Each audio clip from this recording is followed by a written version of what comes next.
Science. Bonjour et bienvenue pour ce Stop Science, aujourd'hui consacré aux chaînons manquants.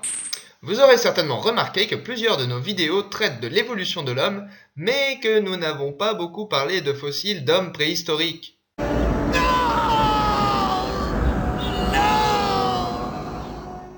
Il est donc grand temps de réparer cette erreur. Attention, ça va être rapide.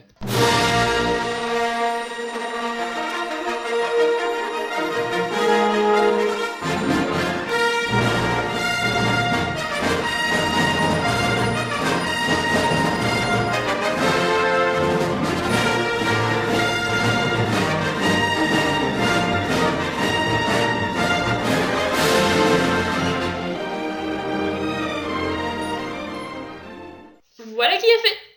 Vous apprécierez la qualité de nos effets spéciaux. Envoyez-nous des sous. Dis donc, t'es sûr pour le chat là Non mais les chatons ça marche toujours. Bon, soyons un peu sérieux. Depuis longtemps, les scientifiques ont compris que l'homme avait un ancêtre parmi les grands singes, et ce bien avant qu'on ne se rende compte de l'existence de fossiles d'hominidés. Le premier fossile découvert était une calotte crânienne d'un homme de Néandertal. C'est pas grand chose, oui, mais ça peut déjà nous donner des tas d'informations. Mais pour l'instant, raisonnons sans l'aide de fossiles. Mais oui, il y a pléthore d'indices disséminés partout dans notre présent qui témoignent de notre ascendance simiesque. Il suffit de mener l'enquête.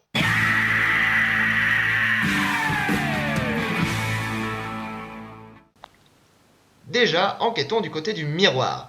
Vous vous êtes sûrement déjà regardé dans la glace en faisant des tas de grimaces. Mais saviez-vous que toutes ces grimaces et toutes nos expressions faciales compliquées sont typiques des primates ? Et oui, seuls nous autres les singes avons la musculature faciale appropriée à ce type d'expression pas toujours très subtile. Continuons avec le très classique pouce opposable, tellement pratique que quand on l'utilise, on oublierait presque qu'il servait avant tout à vivre dans les arbres. Et la chose la plus importante, celle qui ne peut s'expliquer autrement que par une origine commune avec le chimpanzé, plus de 96% de notre code génétique est identique à celui du chimpanzé. Les gènes, c'est la vie. Le plan de fabrication d'un être vivant, son mode d'emploi et son manuel d'entretien. Et une ressemblance aussi évidente de cette structure fondamentale ne peut que témoigner d'une parenté. Nous sommes si proches génétiquement des chimpanzés qu'on a même un certain temps pensé que l'espèce humaine en faisait partie intégrante au même titre que les bonobos ou les chimpanzés communs. Une sorte de troisième espèce de chimpanzé en somme. Si tel est le cas, alors nos espèces devraient pouvoir s'hybrider. Certes, mais ce n'est pas si simple que ça. Tout est une affaire de chromosomes. Les chromosomes sont les structures microscopiques à l'intérieur de nos cellules qui contiennent notre code génétique. Ils se promènent toujours par paires, comme des amoureux. Oh, comme c'est mignon. 22 paires au total, plus une paire de chromosomes qui détermine le sexe. Par contre, dans nos spermatozoïdes et nos ovules, les paires de chromosomes sont séparées. Comme ça, quand l'un féconde l'autre, les deux lots de chromosomes retrouvent une moitié qui leur correspond, et ensemble, ils donnent naissance à un petit bout de chou.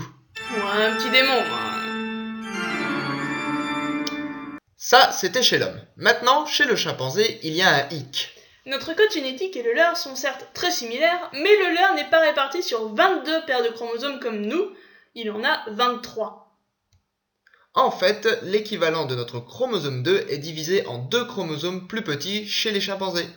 Et cette toute petite différence change tout, car si vous faites se rencontrer un spermatozoïde et un ovule de nos deux espèces, le premier fécondera l'autre sans problème, mais au moment de rassembler les deux lots de chromosomes, il y aura un défaut d'appariement. Un chromosome restera tout seul dans son coin. Et ça, ce n'est pas bon du tout pour l'embryon qui sera immédiatement et naturellement éliminé. Enfin bref, si on a cru une période que nous étions des chimpanzés, c'est bel et bien que nos différences avec eux sont si maigrichonnes qu'on est à des kilomètres d'avoir besoin de trouver THE chaînon manquant pour démontrer que l'homme et le chimpanzé descendent d'un même singe. D'ailleurs, à ce propos, de quoi parle-t-on réellement quand on discute de chaînon manquant ? Je veux dire, on entend tout le temps des gens dire chaînon manquant, mais ça veut dire quoi ? Qu'est-ce que c'est qu'un chaînon manquant ? Cette image très ancienne, pour ne pas dire archaïque de la chaîne évolutive, implique que l'homme est issu d'une lignée unique dont l'évolution se résume à une suite d'étapes successives. Mais la vérité est-elle seulement aussi simple ? Si tel est le cas, alors n'importe qui serait capable de me dire à quoi ressemble le chaînon manquant entre ce carré blanc et ce carré noir. Ah non, tu vas pas commencer avec ce genre d'humour là. Ah mais t'es pas drôle. Oh bon, je vais répondre à ta place, hein. Alors, évidemment, ça semble tellement facile. La réponse est évidente, c'est un carré gris. Attends, regardons de plus près un cas concret pour voir si c'est vraiment aussi facile que ça en a l'air. Reprenons notre calotte de néandertalien que nous avions laissée de côté tout à l'heure. Elle porte deux gros bourrelets au niveau des sourcils qu'on appelle bourrelets susorbitaires. C'est comme les bourrelets du ventre, mais au-dessus des yeux. Et en os. Et en pas gras. Ouais, on a compris l'idée. Ces deux bourrelets sont un caractère présent chez tous les grands singes et il n'a disparu que tardivement chez l'homme. Ce caractère est donc primitif pour notre espèce. Par contre, la courbure de la voûte crânienne indique clairement un volume cérébral important, estimé à environ 1600 cm3 en moyenne, soit un volume de cerveau équivalent, sinon légèrement supérieur, à celui de la plupart des êtres humains modernes. Ouais, surtout quand on voit certains spécimens. Oui, bon, ne prenons pas non plus dans les cas extrêmes. Ouais, tout de même, il y en a certains pour qui je me demande ce qui se passe dans leur tête. Hein. Donc, résumons-nous. Bourrelet susorbitaire égale caractère primitif.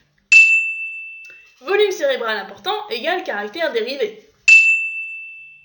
L'homme de Néandertal n'est donc pas un parfait intermédiaire entre l'homme et les autres grands singes, mais un assortiment de caractères à la fois primitifs et dérivés. Et encore, nous n'avons regardé qu'un petit bout de crâne. En regardant tout le squelette, nous nous serions rendus compte que cette mosaïque de caractères dérivés et primitifs font de Néandertal un véritable damier, et non pas un parfait chaînon manquant intermédiaire en tout point d'un gris sans tache. Et oui, être un chaînon manquant n'est pas aussi simple que ça en a l'air, et ça va même plus loin. Prenons maintenant l'ornithorynque. Étrange créature qui pond des œufs comme un reptile, mais qui allait ensuite ses petits comme un mammifère. Il forme bien un assemblage de caractères primitifs et dérivés. Ah oui, il possède aussi un bec de canard, des pattes palmées et une queue de castor. Alors avec ça, on le range où notre ornithorynque ? Eh bien, c'est simple.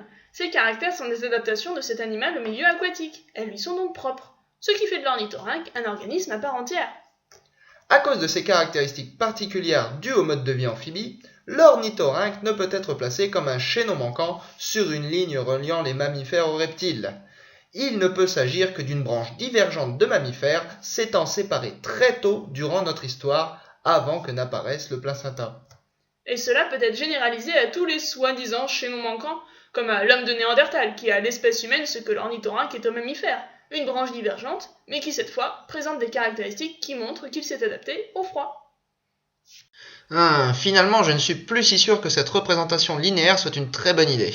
Non, c'est certain, notre histoire est un peu plus compliquée que ça. Et regarde, on dirait qu'il y avait même des espèces différentes qui vivaient en même temps, comme si plusieurs espèces avaient pu vivre à la fois. Eh, c'est vrai, il y a 2 millions d'années par exemple cohabitaient Homo rudolfensis, Homo ergaster et Homo habilis. Et ils étaient même accompagnés par une famille d'hommes aujourd'hui complètement éteintes, les paranthropes, qu'on appelle aussi australopithèques robustes. 2 millions d'années, c'était il y a longtemps. Mais la même chose était encore vraie il y a à peine 30 000 ans. Même à cette époque très proche de la nôtre, plusieurs espèces d'hommes se partageaient le monde. Il y avait l'homme de Néandertal, bien sûr, et ses cousins les Denisoviens. Mais il y avait aussi les hommes de Flores, et certainement déjà les premiers représentants du peuple de la cave aux cerfs, une espèce très atypique découverte récemment en Chine. Et pour vous dire à quel point tout cela n'est pas vieux du tout, figurez-vous que tout ce beau monde vivait en même temps que notre propre espèce, Homo sapiens, sous sa forme anatomiquement moderne, déjà présente en Afrique depuis 100 000 ans. Bon, homme anatomiquement moderne n'est qu'un euphémisme pour dire qu'il s'agit de nous, quoi. À cette époque, Homo sapiens fait d'ailleurs une percée hors d'Afrique et rentre en contact avec ses espèces sœurs. Que croyez-vous qu'il se passa ? Ah, je sais ce que vous vous dites. Ça a dû être la guerre, une bataille sans pitié a dû faire rage. Et après nos ancêtres sapiens victorieux ont dû massacrer sans vergogne leurs concurrents. Eh bien, c'est faux. Figurez-vous qu'ils n'ont pas fait la guerre, ils ont fait l'amour. Et oui, des hybridations entre espèces d'hommes sont attestées entre Homo sapiens et son cousin Néandertal, notamment depuis qu'on a découvert une mâchoire d'homme de Néandertal munie d'un petit menton proéminent. En effet, ce manteau si caractéristique et saillant est normalement l'apanage d'Homo sapiens, pas de Néandertal. Ce mélange de caractères ainsi que la présence dans notre génome de près de 4% de gènes de néandertaliens démontrent que les longues soirées d'hiver devaient être très chaudes pendant l'âge de glace. I want a diamond ring, I want some bracelets and everything. Daddy, you better get the best for me. Daddy. Des hybridations similaires sont aussi fortement suspectées entre Sapiens et Denisova, ainsi qu'entre Denisova et Néandertal. Et ça ne s'arrête pas là, puisque notre patrimoine génétique garde la trace de tout un tas d'hybridations qui ont eu lieu entre les différentes populations d'hommes qui ont habité en Afrique. Bref, il y a 30 000 ans, nos aïeux ont essayé à peu près toutes les combinaisons possibles. Finalement, voici la vieille représentation de l'évolution de l'homme, une belle grosse chaîne bien linéaire, tout comme il faut. Et voici la nouvelle. Allez-y, vous pouvez chercher The Chaînon Manquant là-dedans. Mais si vous tenez tant que ça à continuer à voir l'évolution de l'homme comme une chaîne, ma foi, j'ai envie de dire que c'est votre problème, hein. Et si ça ne vous suffit pas, on peut même ajouter qu'avant la découverte de l'Amérique par Christophe Colomb, les Amérindiens et les hommes du vieux continent étaient restés séparés depuis presque 10 000 ans. Il ne fait aucun doute que si cet isolement s'était prolongé, nos deux populations auraient donné naissance à deux espèces différentes. Le processus était même déjà largement entamé. On a pu le constater quand les populations Inca et Aztèques ont été décimées par la variole et d'autres maladies du vieux continent et qui n'existaient pas chez eux jusqu'alors. Et oui, après 10 000 ans de séparation, nous n'étions déjà plus immunisés contre les mêmes maladies. L'évolution était en marche. Et dans certains coins d'Amazonie, elle y est toujours. Pour conclure, l'histoire de l'être humain est trop complexe et trop buissonnante pour être résumée par une simple chaîne. C'est un arbre dont les ramifications sont nombreuses et dont de nouvelles branches n'ont pas cessé et ne cessent pas de se former. Et s'il n'y a pas réellement de chaîne, alors il ne peut y avoir réellement de chaînon manquant. Simplement des espèces présentant une mosaïque de caractères, tantôt primitifs et tantôt dérivés. L'image de l'évolution de l'homme sous la forme d'une succession de maillons est réductrice et cache toute notre belle diversité. Une véritable biodiversité humaine. Alors luttons contre la chaîne des êtres, préservons la biodiversité humaine et vive l'évolution! Pour tout savoir sur ce sujet, nous vous recommandons la lecture de ces deux ouvrages récents. Et pour tout ce qui est de trouver des informations fiables concernant l'évolution de l'homme sur le net, nous vous recommandons le site du musée Smithsonian qui est très ludique et présente un contenu de qualité avec notamment une galerie de reconstitution en 3D de crânes de primates actuels et fossiles. Et si vous n'êtes pas familier avec la langue de Shakespeare, vous trouverez un très intéressant contenu sur le site hominidé.com. Et enfin, pour tout connaître de l'actualité paléontologique et scientifique, vous n'avez qu'à nous rendre une petite visite sur notre page Facebook. Merci à tous.